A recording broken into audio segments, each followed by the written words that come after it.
नमस्कार दोस्तों। आपने एक शेर सुना होगा, लम्हों ने खता की थी, सदियों ने सजा पाई। और ऐसी ही एक घटना घटी भारत के इतिहास में, जहां प्लासी का युद्ध अंग्रेजों ने धोखे से जीत लिया। जैसे एक लम्हे की बात थी और 200-250 वर्षों के लिए उस एक घटना के कारण भारत गुलाम हुआ। यानी लम्हों में की हुई खता सदियों की सजा बन गई। और कैसे ये भारत के लिए इतनी बड़ी गुलामी बन गई, आज हम इस बात का जिक्र करेंगे। आज हम समझेंगे कि कैसे एक कंपनी जो व्यापार करने आई थी इंग्लैंड से, उसने भारत को गुलाम बना लिया और उसके खिलाफ हमें इतने वर्षों तक आज़ादी की लड़ाई लड़नी पड़ी और तब जाके हम उससे मुक्त हो पाए। तो आइए समझते हैं। देखिए, ये कहानी शुरू होती है मध्यकाल से। मध्यकाल में ऐसा हुआ कि इस्लाम के प्रचार के बाद जो मध्य पूर्व का क्षेत्र था, जिसमें आजकल युद्ध चल रहा है ना, फारस की खाड़ी, होर्मुज जल संधि वाला जो इलाका है, तो पहले भी एक महत्वपूर्ण व्यापारिक मार्ग हुआ करता था ये। और यूरोप का ये जो व्यापार था एशिया के साथ, वो इसी भूमध्य सागर से होते हुए फारस की खाड़ी से होता था। आज भी बहुत बड़ा व्यापारिक मार्ग है ये, और इसमें तनाव चल रहा है, अमेरिका, ईरान और इजराइल टकरा रहे हैं।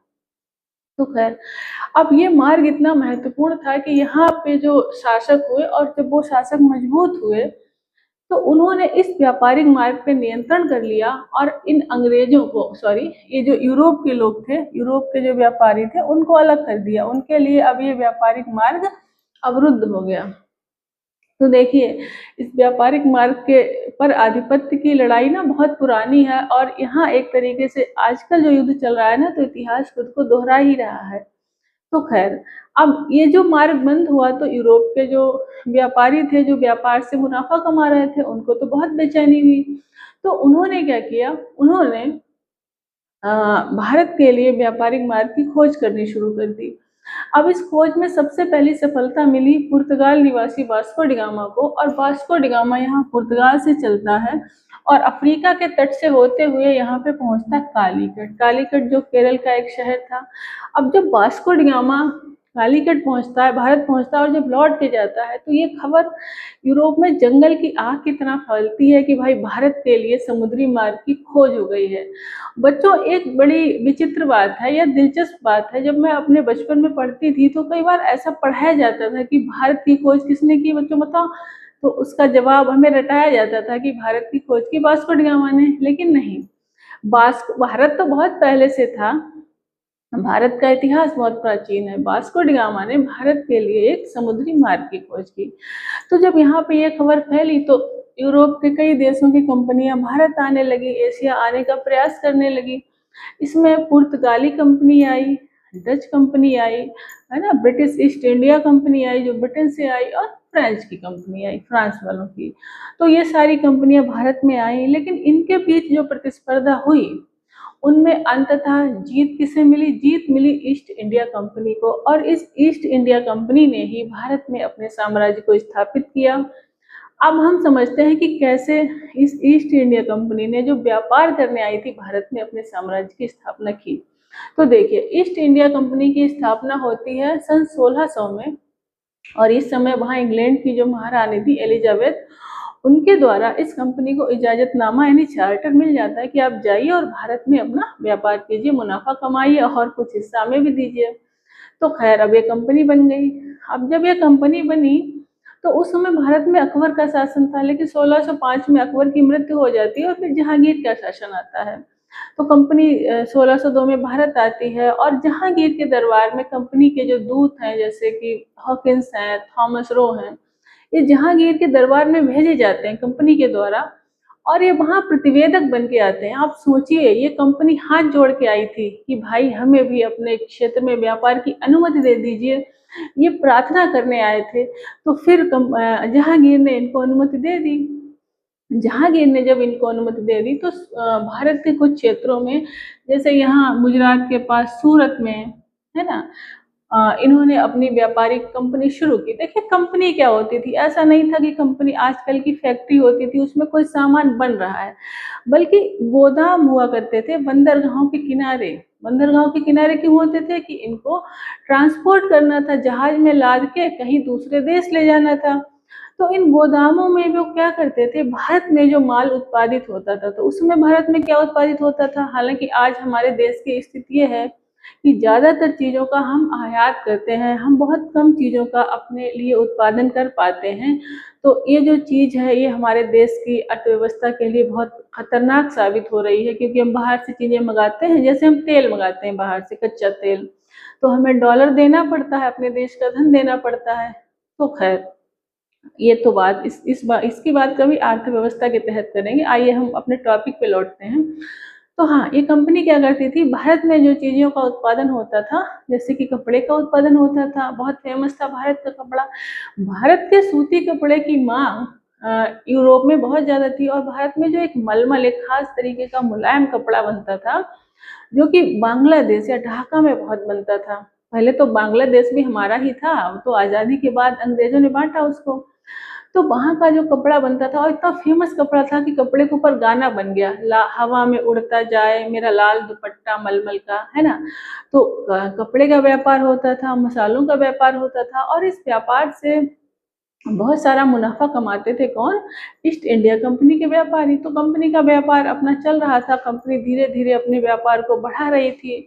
तो बढ़ाने के तहत सूरत में, यहाँ बम्बई में, अच्छा बम्बई जो था ना, इनको दहेज में मिला था, किसको, ब्रिटेन के जो राजा थे उनकी शादी हुई थी पुर्तगाल की राजकुमारी के साथ। और देखिए हमारे देश में तो लाखों में दहेज चलता है, लेकिन यहाँ पे तो दहेज में है ना पूरा शहर दे दिया। तो बम्बई शहर इनको मिला था दहेज में, और उस दहेज को इन्होंने कुछ पैसे लेके इस कंपनी को दे दिया कि भाई हमको इतने पैसे दो, इसका किराया दो, और तुम ये हमारा बंदरगाह का यूज करो। और इन्होंने यहाँ पे कलकत्ता, बंगाल में कलकत्ता को केंद्र बनाया था, मद्रास को केंद्र बनाया था, ये इनके व्यापारिक ठिकाने थे। अब देखिए कितनी पकड़ है इनके सबसे महत्वपूर्ण ठिकानों पे, जो कि आज भी इतने इम्पोर्टेंट व्यापारिक ठिकाने बने हुए हैं, आज भी भारत के सबसे बड़े बंदरगाह हैं, उन पे अपना व्यापारिक आधिपत्य जमाया है। ठीक, तो खैर कंपनी का व्यापार चल रहा था, फल फूल रहा था, और मुगल सत्ता काबिज थी, तो कंपनी के व्यापारियों की इतनी हिम्मत नहीं थी कि कुछ ज़्यादा आनाकानी करते। लेकिन होता क्या है, होता है ये कि 1707 में औरंगजेब की मृत्यु हो जाती है। और औरंगजेब अंतिम मुगल शासक था जो जिसका एक मजबूत शासन था, मजबूत सत्ता थी। औरंगजेब की मृत्यु के साथ ही क्या होने लगता है, मुगल सत्ता का विघटन होने लगता है। अब जब मुगल सत्ता का विघटन हो रहा है, तो स्थानीय राज्य जो होते हैं वो अपनी स्वायत्तता की घोषणा करते हैं। कौन कौन से राज्य, जैसे जैसे यहाँ पे ये बंगाल, ये बंगाल कहता है कि हम नहीं मानते अब, है ना, मुगल साम्राज्य के आधिपत्य को नहीं मानते। यहाँ पे हैदराबाद, हैदराबाद भी नहीं मानता है। यहाँ पे ये अवध, अवध भी मना करता है कि हम भी नहीं मानते अब इनकी सत्ता को। और ये दिल्ली में बैठा हुआ मुगल सम्राट है, जिसकी अब कोई सुनने वाला नहीं रह गया, कमजोर हो गई सत्ता। तो अब जब अंग्रेजों का जो व्यापार चल रहा है ईस्ट इंडिया कंपनी का, तो यहाँ वो क्या करते हैं कि अब मुगल साम्राज्य औपचारिक रूप से तो मुगल सम्राट है ही, तो एक मुगल सम्राट हुआ फर्रुख सियर। कौन हुआ, फर्रुख सियर। इस फर्रुख सियर से एक फरमान जारी करा लेती कंपनी, और उस फरमान के तहत विशेष व्यापारिक छूट मिल जाती है। यानी लगभग मिनिमम टैक्स देके कंपनी को व्यापार की छूट मिल जाती है भारत में। अब जब फर्रुख सियर का ये नियंत्रण मानते ही नहीं, तो बंगाल में इनका व्यापार चल रहा है। अब क्या होता है कि बंगाल के जो शासक हैं अलीवर्दी खान, मुर्शीद कुली खान, वो अपने राज्य को, अपने क्षेत्र को स्वायत्त बना लेते हैं। वो मुगल सम्राट के प्रभाव से खुद को मुक्त कर लेते हैं। लेकिन अब होता यह है कि अलीवर्दी खां और मुर्शीद कुली खां के समय कंपनी के व्यापारी और बंगाल के जो शासक हैं सीधी टकराहट नहीं होती, किसी तरीके से मैनेज कर लेते हैं वो। पर समस्या तब खड़ी होती है जब बंगाल में सिराजुद्दौला, कौन शासक बनता है बंगाल का, सिराजुद्दौला। अब सिराजुद्दौला बंगाल का शासक बना, तो सिराजुद्दौला के तेवर थोड़े आक्रामक थे, थोड़े क्या बल्कि ज़्यादा ही आक्रामक थे, यंग शासक था। उसने कंपनी से कहा कि देखो आप टैक्स दीजिए, राजस्व दीजिए, अगर और ज़ाहिर-सी बात है अगर कंपनी टैक्स नहीं देगी तो भारत के व्यापारियों को घाटा होगा और अगर कंपनी टैक्स नहीं देगी तो राज्य का जो टैक्स कलेक्शन है वो कहाँ से आएगा? शासन चलेगा कैसे?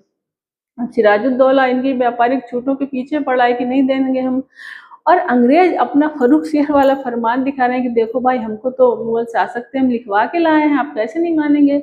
तो अब इनके बीच क्या हो रहा है, बंगाल में टकराहट शुरू हो गई है और अंग्रेज ये जान गए हैं कि भाई तुम छोटे शासक हो, भारत की जो केंद्रीय सत्ता है वो अब कमजोर है और अब हम तुमसे निपट लेंगे। उनके मन में ये भाव है कहीं ना कहीं। तो खैर आगे क्या होता है, काल में कंपनी के हित और सिराजुद्दौला के जो हित हैं वो टकराने लगते हैं, टकराहट बढ़ जाती है। इसी बीच कंपनी क्या करती है कि कलकत्ता में किलेबंदी कर देती है। किलेबंदी क्या होती है, सुरक्षा का घेरा बना देना। तो सिराजुद्दौला इस बात से बहुत नाराज होता है कि हमारे ही क्षेत्र में चोरी तो चोरी और सीना चोरी हमारे ही खिलाफ लड़ रहे हैं और हमारे यहाँ पे किलेबंदी कर रहे हैं। इस बात से सिराजुद्दौला का गुस्सा भड़क जाता है, लेकिन कंपनी बहुत समझदारी से और बहुत चालाकी से काम करती है। कंपनी क्या करती है, कंपनी सीधे युद्ध में नहीं उतरती है, सीधे सीधे नहीं टकराती सिराजुद्दौला से, बल्कि कंपनी के जो व्यापारी हैं वो सिराजुद्दौला के सेनापति मीर जाफर को अपनी तरफ मिला लेते हैं। वो कहते हैं मीर जाफर का और सिराजुद्दौला के संबंधों में कुछ खटास थी, कुछ अनबन चल रही थी। इसी का लाभ उठाते हैं कंपनी के अधिकारी और मीर जाफर को बुलाते हैं, कहते हैं मीर जाफर क्या तुम बंगाल के नवाब बनोगे? और मीर जाफर एकदम तैयार बैठा, खुशी से उछल पड़ता है कि क्यों नहीं साहब, जो तुम कहो वो हम कर दें, हमें नवाब बना दो। कंपनी मीर जाफर को अपनी तरफ मिला लेती है, यानी अब सिराजुद्दौला का सेनापति किसका हो चुका है, कंपनी का। लेकिन सिराजुद्दौला को इस बात की भनक भी नहीं लगी है। आपको भी अगर आपके जीवन में कोई मीर जाफर हो ना और बाद में फिर मीर जाफर के लिए आप गाना गाते फिरें कि दुश्मन न करे दोस्त ने वो काम किया है, उम्र भर का गम हमें इनाम दिया है, तो सावधान हो जाइएगा। तो खैर, तो अब मीर जाफर क्या करता है, वो अंग्रेजों से मिल जाता है नवाब बनने के लालच में। लेकिन इधर सिराजुद्दौला क्या करता है, वो अंग्रेजों से लड़ने के लिए निकलता है और प्लासी के मैदान में, कहाँ पे, प्लासी का युद्ध जिसे कहते हैं, प्लासी का मैदान है दरअसल बंगाल में। प्लासी का युद्ध शुरू होता है 1757। 1757 में सिराजुद्दौला और कंपनी के मध्य ये युद्ध शुरू होता है, प्लासी का युद्ध। और इसमें मीर जाफर, देखिए सेनापति की ताकत बहुत होती है। पिछले दिनों क्या हुआ कि पिछले वर्षों में बांग्लादेश में जो सेनापति थे उन्होंने खालिदा जिया, जो कि उस समय की सोचिए पीएम थी, प्रधानमंत्री थी, उनको बुला के कहा कि आप देश छोड़ दीजिए और उनको देश छोड़ना पड़ा, भारत आना पड़ा। क्यों? क्योंकि सेनापति के पास पूरी सेना की ताकत होती है, तो जो कुछ चाहे सेनापति कर सकता है। तब फिर मीर जाफर मिल गया। अब यहाँ क्या हुआ, यहाँ तो सेनापति सीधे जाके अंग्रेजों से मिल गया है। अब सेनापति जब अंग्रेजों से मिल गया है तो अंग्रेज जानते हैं कि सिराजुद्दौला अब कोई ताकत बची नहीं है तुम में, 1 सेकंड के हो तुम निपटा दिए जाओगे। लेकिन सिराजुद्दौला को ये पता ही नहीं चलता है और प्लासी के मैदान में युद्ध छिड़ जाता है। और ये युद्ध एक तरह से जैसे मैच नहीं फिक्स हो जाता है क्रिकेट का मैच कि भाई इतने पैसे दिए गए हैं, ये वाला टीम जीतेगी, ये टीम जीतेगी। ऐसे ही मीर जाफर विश्वासघात करता है और इस युद्ध के दौरान सिराजुद्दौला को मार दिया जाता है और अब बंगाल का नवाब बनता है मीर जाफर। अब मीर जाफर जब बंगाल का नवाब बनता जरूर है, लेकिन बहुत कठपुतली नवाब है। अंग्रेजों ने उसे अपना उल्लू सीधा करने के लिए बिठा लिया है। तो इस तरीके से प्लासी में अंग्रेजों की जब जीत होती है, जब ईस्ट इंडिया कंपनी, जब क्लाइव जीतता है, तो वो एक तरीके से नींव पड़ती है भारत में ब्रिटिश शासन की स्थापना की, एक शुरुआत होती है। लेकिन अभी बात खत्म नहीं हुई है। धीरे धीरे मीर जाफर को समझ में आ जाता है कि बेगानों से मिलके वार हमने कर तो दिया है, लेकिन ये है ना, ये उल्टा हो गया, हम ही पे ये तलवार चल गई। उसको समझ में आ जाता है कि अंग्रेजों ने हमें कठपुतली नवाब बनाया है और हम कुछ कर नहीं पा रहे हैं, तो मीर जाफर विरोध करता है। तो मीर जाफर विरोध करता है अंग्रेजों का, आप सोचिए इतना बड़ा बंगाल का साम्राज्य, आज का बांग्लादेश है ना, उड़ीसा का क्षेत्र, पश्चिम बंगाल, असम, ये पूरा क्षेत्र अंग्रेजों के नियंत्रण में आया है, तो संसाधनों की बेशुमार दौलत उनके हाथ लगी है। अब ऐसे में मीर जाफर को जो ये लालच था ना कि हम बंगाल के नवाब बनेंगे, तो मीर जाफर ने शायद हिस्ट्री पढ़ी नहीं थी, उसने देखा नहीं था कि जब जयचंद ने सहायता की थी जयचंद ने सहायता की थी ना बाबर की, तो बाबर ने क्या किया, जयचंद को भी हराया था ना क्योंकि कभी वो लोग भी जानते हैं कि अगर तुम बच गए ना तो एक दिन तुम हमारा विरोध करोगे। इसी तरीके से मीर जाफर की फाइल भी अंग्रेज निपटाने को तैयार है और मीर जाफर को भी अंग्रेजों ने हटा दिया और अब सत्ता किसको दे दी है, मीर कासिम को, जो कि मीर जाफर का दामाद था। अब मीर कासिम दामाद नवाब बनता है, लेकिन वहाँ तो सब कुछ अंग्रेजों के हाथ में, तुमको तो खाली कठपुतली की तरह बिठाया गया है। तो अब इन लोगों को समझ में आ जाता है, किसको, मीर कासिम को, मीर जाफर को, कि ये एक छलावा है और ये किसी के नहीं है अंग्रेज, और ये समझ में आ जाता है शाह आलम को भी, जो उस समय का बंगाल का नवाब था, और अवध के नवाब शुजाउद्दौला को भी, कि इनके बाद अगला नंबर हमारा होगा। अगर बंगाल का शासक यहाँ हारता है तो ये जो हैं लोग, अब ये अपना साम्राज्य फैलाएंगे भारत में और अगला नंबर किसका होगा, हमारा होगा। तो ये लोग क्या करते हैं, दिल्ली का जो मुगल सम्राट है शाह आलम द्वितीय,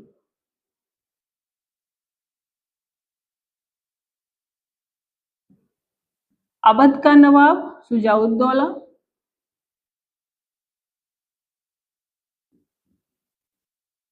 और बंगाल का जो नवाब मीर कासिम, मीर, इनका युद्ध होता है किसके साथ,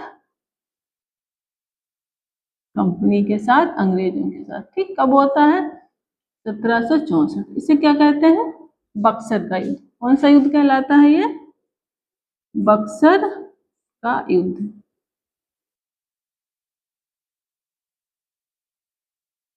बक्सर के युद्ध में अवध के नवाब, दिल्ली के मुगल सम्राट और बंगाल के नवाब मिलके एक मोर्चा बनाते हैं और ये संयुक्त मोर्चा टकराता है किसके साथ, अंग्रेजों के साथ। अंग्रेजों की तरफ से कमान संभाल रहे थे हेक्टर मुनरो। देखिए, प्लासी के युद्ध में अंग्रेजों की तरफ से कमान संभाल रहे थे क्लाइव, लेकिन बक्सर के युद्ध में अंग्रेजों की तरफ से कमान संभाल रहे थे हेक्टर मुनरो। ये एक वास्तविक युद्ध था, इसमें इन तीनों शासकों की सेनाएं लड़ी, लेकिन इस युद्ध में भी अंग्रेजों की जीत हुई। वो जीत क्यों हुई, क्योंकि बंगाल का इतना बड़ा क्षेत्र, इतना एरिया उनके पास है, इतने संसाधन उनके पास हैं और टेक्नोलॉजी के क्षेत्र में वो बहुत आगे हैं। भारत की जो सेना लड़ रही थी ना, वो घुड़सवार थे, तलवारबाज थे, तीरंदाज थे, है ना, भाले से, तलवारों से लड़ रहे थे। लेकिन अंग्रेज किससे लड़ रहे थे, बंदूकों से लड़ रहे थे। एक तरफ बंदूकें दंदन, एक तरफ थी गोलियां, है ना। तो जो ये बंदूकों से के साथ तलवारों की लड़ाई हुई, जो टेक्नोलॉजी का की जो बढ़त अंग्रेजों को हासिल थी, इतनी बड़ी सेना थी। आप सोचिए, मुगल साम्राज्य की सेना टूट भी गया हो तब क्या हुआ, बड़ा था मुगल साम्राज्य, अवध की सेना और बंगाल की सेना, और इतनी बड़ी सेना के बावजूद कुछ मुट्ठी भरी तो अंग्रेज थे, छोटा सा देश है इंग्लैंड, और वहां से जहाज पे बैठ के आए हुए लोगों ने इतनी बड़ी सेना को हरा दिया। तो कहीं ना कहीं उनका सैनिक कौशल, उनकी टेक्नोलॉजी, उनकी रणनीति बेहतर ही रही होगी, तभी तो हार गए भारत के शासक। आज भी आप देखते होंगे ना कि टेक्नोलॉजी के क्षेत्र में, जिनकी डिफेंस में बहुत बेहतर टेक्नोलॉजी, जैसे इजराइल है, और वो मध्य एशिया के बहुत सारे देश हैं, उनमें से किसी को भी जीतने नहीं देता है, क्योंकि इनकी इतनी बेहतरीन टेक्नोलॉजी है। ईरान के शासक को घर में बैठे बैठे मार दिया अमेरिका ने, पता भी नहीं चला उनको, है ना, खमैनी को। तो जो टेक्नोलॉजी की बढ़त थी और जो भारत के शासकों का जो विश्वासघात था, जैसे कि मीर जाफर का, उन सब कारणों ने मिलाकर के अंततः ऐसा किया कि अब कंपनी भारत में जो व्यापार करने आई थी वो अब शासक बन जाती है। और देखिए, बक्सर के युद्ध के बाद इनका प्रभाव देखिए, बंगाल पे तो इनका पहले नियंत्रण हो गया था, क्योंकि मीर जाफर और मीर कासिम तो केवल कठपुतली शासक थे। जैसे अभी अमेरिका ने क्या किया है, वेनेजुएला का शासक को हटा दिया है और वहां अपनी पसंद का कोई बैठा दिया है, तो जनता को क्या लगता है हमारे ही देश का है, लेकिन उसको काम किसके लिए करना पड़ेगा, काम तो जैसा अमेरिका चाहेगा वैसा ही करना पड़ेगा। तो खैर ये बंगाल में तो इनका प्रभाव था ही, लेकिन अब अवध का शासक भी हारा है और दिल्ली का मुगल सम्राट भी हारा है। ये जो पूरा क्षेत्र है ना, अब इस पे नियंत्रण किसका है, किसका प्रभाव है, अंग्रेजों का प्रभाव। यानी अब भारत में इनकी सत्ता की नींव मजबूत हो चुकी थी, जो पड़ी थी प्लासी के युद्ध में, वो बक्सर के युद्ध में इतनी मजबूत हो गई है कि अब अंग्रेजों को पता है कि अब हमें यहाँ पे व्यापारी बन के नहीं, शासक बन के रहना है, और अब हम यहाँ शासन सत्ता संभालेंगे। तो देखिए ये बात है ना कि अब एक कंपनी जो व्यापार करने आई थी और अंततः शासक बन गई, इस घटना को आज हमने समझा। आज के लिए इतना ही, फिर मिलेंगे, धन्यवाद।